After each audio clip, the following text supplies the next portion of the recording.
that was in Hampstead in London, West Hampstead actually, and we've met. And she said to me, obviously, you need to come over to meet my mom and my two sisters, and you know. So that was in 1990 or 91. Met your granny and Jim Pauline, and they invited me and they showed me about. She brought me to Muslim house. We went to a few places, city center, and then obviously we agreed, and then I went to London, and that was the first time. And then I moved to Glasgow to live permanently, I think. So I came to Glasgow, visit, and obviously for me it was kind of as if I'm watching a slow motion movie. In comparison to London, which is rush. So anyway, eventually I managed to finish my business and my work and my stuff in London and start to move. And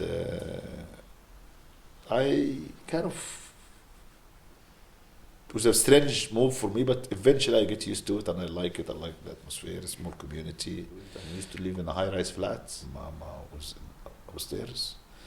I think we lived about a year or a couple of years. I think you were born there. I think, no, we moved to Bricken Street, and so we stayed here. And then we moved to Great Western Road, 211 Great Western Road. The old tenement stairs, and this is what they call it, this rails on the stairs. I think in some tenement, either I lived in or I moved to or I visit.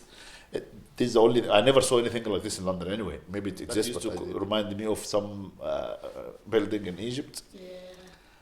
And obviously, needless to say that the Scots nature is entirely different than London. Obviously not because of the English Scotch, no, because just London lifestyle. Just nobody's, even the foreigner, Arab or African, whatever nationality, obviously, the lifestyle pressurize you and drive you to live in certain style.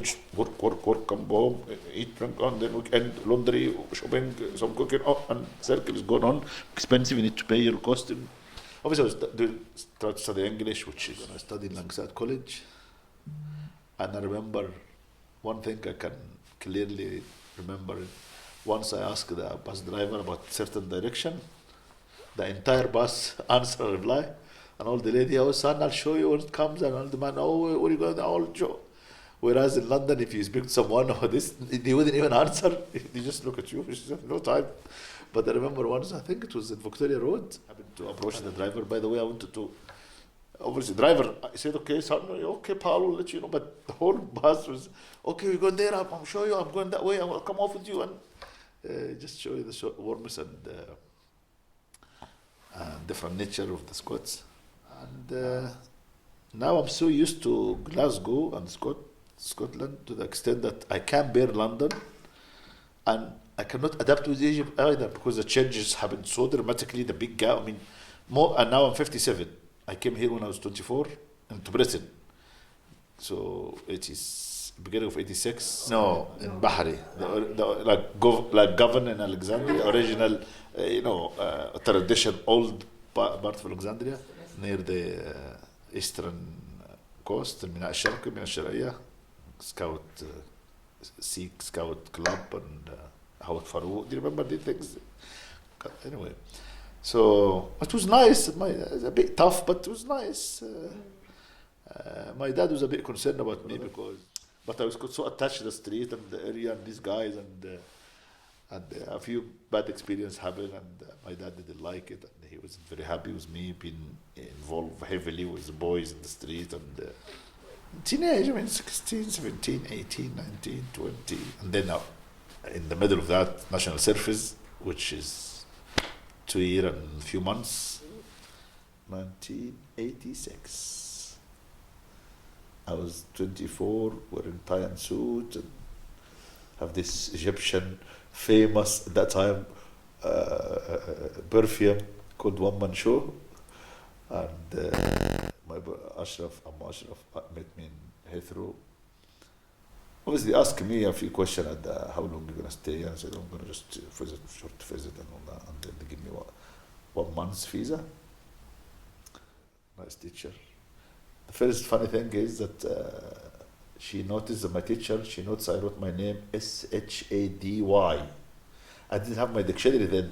She said, no, And she's trying to act. She's trying to tell me, no, it's better to write with I. And I took it personally. I said, no, with Y. She's trying to act, what does mean shady? Shady character. She's trying to act in body language. And for some reason, I just insist, no, my name is Shadi. Eventually, once I got my dictionary, I look up and I realize and understand. And then I work in a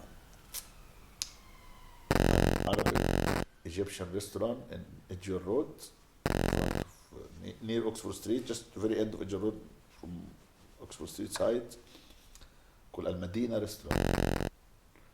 And I worked there for about a few months. It's all Arab. And then somebody advised me, a Moroccan guy used to be with me in English school. We were talking about improving our English. He said it's better to work in an environment where there is not your language is spoken. Yeah. Anyway, plus Hindu and another place, we have a lot of the Jewish community. And that means obviously a lot of nice food, halal. So I worked in this restaurant, Villa de Fiore, I remember, for a year. And we used to have a bakery next door, a Jewish bakery. Beautiful stuff, beautiful. Up to now, I still remember, I recall the butter croissant, the other pastries. Beautiful, freshly baked, and obviously you didn't need to ask about lard or ham or just. And busy restaurant, man. My back was sore because I washed the dishes and I washed the when they fried, and the chef just finish and throw it, and then the waiter comes and throw it. Chef. And after that, I work in a cleaning company. I work in a news agent, and that's what I was working when I met your mom.